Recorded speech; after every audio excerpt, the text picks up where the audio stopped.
Sir अभी हम देख सकते हैं कि प्रेजेंट सिनेरियो में जो 21 तारीख का एक नोटिफिकेशन आया था जहाँ पे प्राइमरी स्कूल्स बंद, जहाँ पे 100 के ऊपर कोविड केसेस आते हैं वहाँ पे प्राइमरी स्कूल्स को बंद कर दिया गया था। और अभी हमको सुनने में आया है कि आज से 8 मई तक प्राइमरी स्कूल्स को बंद किया गया है, क्योंकि आज भी पब्लिक स्कूल में भी एक कोरोना पॉजिटिव बच्चा मिला है और हाल में 2-3 स्कूल्स में भी मिला है। तो इसमें आपका प्रतिक्रिया क्या है सर? देखिए, गवर्नमेंट ऑफ असम के 2 नोटिफिकेशन आए थे जिसमें डिप्टी कमिश्नर को ऑथोराइज़ किया गया था कि डिस्ट्रिक्ट में अगर एक्टिव कोविड केस 100 से ऊपर हो जाता है तो हम क्लासेस, पहला नोटिफिकेशन से तो प्राइमरी क्लासेस के लिए था, दूसरा नोटिफिकेशन के से क्लास 8 तक के भी सस्पेंड कर सकते थे। तो आज एज अ चेयरपर्सन डीडीए में एंड वो गवर्नमेंट के इंस्ट्रक्शन के हिसाब ऊपर आधार करते हुए मैंने एक ऑर्डर इशू किया है कि क्लास 8 तक सारे स्कूल्स अभी बंद रहेंगे, क्योंकि 100 केसेस से ऊपर हो चुका है active Covid cases in the district. लेकिन ये जो गवर्नमेंट का भी जो परमिशन था कि डीसी को जो अथॉरिटी दिया था वो 8 तारीख मई तक के लिए वैलिड था। तो हम लोगों ने भी 8 तारीख मई तक का वैलिड ऑर्डर एक इशू किया है। अगर फ्यूचर में गवर्नमेंट उसको एक्सटेंड करने का इंस्ट्रक्शन देती है या फिर सिनेरियो वैसा कुछ होता है तो that will be a call in the future. But आज के दिन में क्लास 8 तक के स्कूल्स 8 तारीख मई तक के लिए बंद है। सर प्रेजेंट सिनेरियो में ऐसा देखा गया है सर, डेली बहुत सारे कोविड केसेस आ रहे हैं सर, लेकिन पिछले बार की तरह पिछले बार जिस प्रकार से आए थे आप लोग फुल्ली प्रिपेयर्ड थे, उस टाइम लॉकडाउन भी चल रहा था तो उस समय उतना इश्यूज नहीं था। लेकिन अभी इश्यूज ये आ रहे हैं कि जैसे कि आईसीयू फैसिलिटी को लेके या एकोमोडेशन को लेके, और डेली इंक्रीजिंग जो केसेस है वो भी दिन दिन बढ़ते जा रहे हैं। इस पर आपका क्या कहना होगा सर कि एकोमोडेशन को लेके क्या करेंगे? देखिए, आईसीयू तो तब भी नहीं था, अब भी नहीं है। आईसीयू इज़ अंडर कंस्ट्रक्शन, जिसको और 4-5 महीने लग जाएंगे। बट अकोमोडेशन के लिए जितना कैपेसिटी हमारे पास तब था उतना ही कैपेसिटी आज के दिन पे भी है। इफ़ नीड अराइजेस, अगर ज़रूरत पड़ेगा, जो कोविड केयर सेंटर हम लोगों ने पिछली बार एक्टिव किए थे उसको at very short notice, momentary notice पे हम लोग फिर से एक्टिवेट कर सकते हैं। सो देर इज़ नो, पिछली बार के कंपैरिजन में इस बार कुछ कम हुआ है करके कोई गुंजाइश नहीं है। बट येस, जैसे आपने बताया कुछ फंडामेंटल शॉर्टकमिंग्स है हमारे डिस्ट्रिक्ट्स के, जैसे हमारे पास आईसीयू नहीं है, तो ये सारी चीज़ें तो तब भी थी, अभी भी है। But ICU is under construction. Hopefully जल्दी वो कंस्ट्रक्शन कंप्लीट हो जाए टाइमलाइन के हिसाब से, उसको 5 महीने के अंदर कंप्लीट होने की हम लोग उम्मीद रख रहे हैं।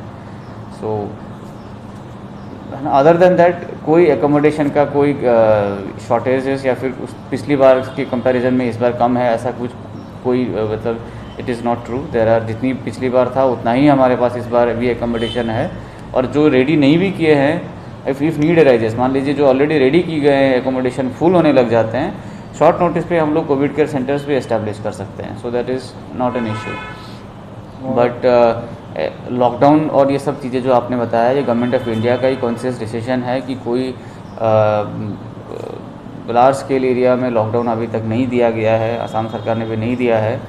बट जहाँ जहाँ पे भी कोविड केसेस निकल रहे हैं, हम माइक्रो कंटेनमेंट जोन बना रहे हैं ताकि वहाँ पे मूवमेंट रेस्ट्रिक्ट हो जाए, और एक्सटेंसिव टेस्टिंग कर रहे हैं, ट्रेस कर रहे हैं, ट्रैक कर रहे हैं लोगों का, प्लस कम्युनिटी सर्वेलेंस प्रोग्राम की तहत हम लोग जो वल्नरेबल ग्रुप्स हैं या फिर इन जनरल गांव में हम लोग सर्वे कर रहे हैं कि किस टाइप के केसेस हैं कि नहीं हैं। और टारगेटेड सर्वेलेंस के अंतर्गत हम लोग स्पेसिफिक एरियाज़ में जाके सर्वेलेंस कर रहे हैं जहाँ पे बाहर के लोगों के आके मिक्सअप होने के चांसेस ज़्यादा होते हैं, जैसे कोल्ड स्टोरेज हो गया, बस ये स्टैंड हो गए हैं, या फिर पेट्रोल पंप हो गए हैं, फार्मेसीज़ हो गए जहाँ पे बीमार आदमी का इंटरेक्शन हो सकता है।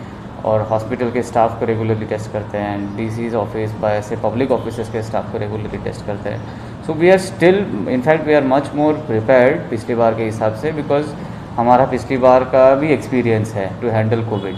पिछली बार तो it was a new thing for us. So you know, but this time the concern is hospitalisation district में नहीं, एल्सवेयर हम देख रहे हैं हॉस्पिटलाइजेशन के रेट्स काफ़ी ज़्यादा हैं। पिछली बार मैक्सिमम लोग होम आइसोलेशन पे थे, इस बार हॉस्पिटलाइजेशन हो रहा है। हमारे सिविल हॉस्पिटल में आज के दिन में काफ़ी लोग हैं। सो आशा रखते हैं कि दिस वेव इतना ज़्यादा ना हो जाए कि our infrastructure is overwhelmed, but जितना इंफ्रास्ट्रक्चर पिछली बार था उसमें कोई अभी शॉर्टेजेस नहीं है, उतना है हमारे पास आज।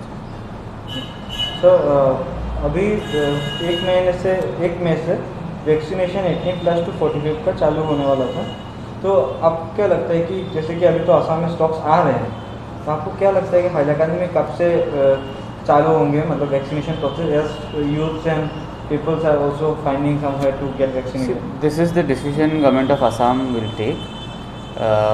जो 1 तारीख से वैक्सीनेशन अलाउड है, इट इज़ जस्ट जो बार था पहले, जो रिस्ट्रिक्शंस था उसको हटा दिया गया, and the government of India has given the responsibility to the state government to start it. So hopefully government of Assam will soon start that activity. Sir कुछ लोग अभी देखे गए हैं मास्क नहीं पहन रहे हैं, सोशल डिस्टेंसिंग उतना गुरुत्वपूर्ण से नहीं ले रहे हैं, उनके लिए आप कुछ कहना चाहेंगे? उनके लिए बस यही कहना चाहता हूँ कि देखिए, सबसे पहले तो आपके खिलाफ़ कानूनी कार्रवाई हो सकता है, फ़ाइन लिया जाएगा, कानूनी कार्रवाई होंगी। इलेक्शंस से भी अभी हम तो काउंटिंग करा के we are now free, we will very very strongly enforce. तो आप इसको खिलाफ़ कानूनी कार्रवाई, फ़ाइन दोनों लिया जा सकता है।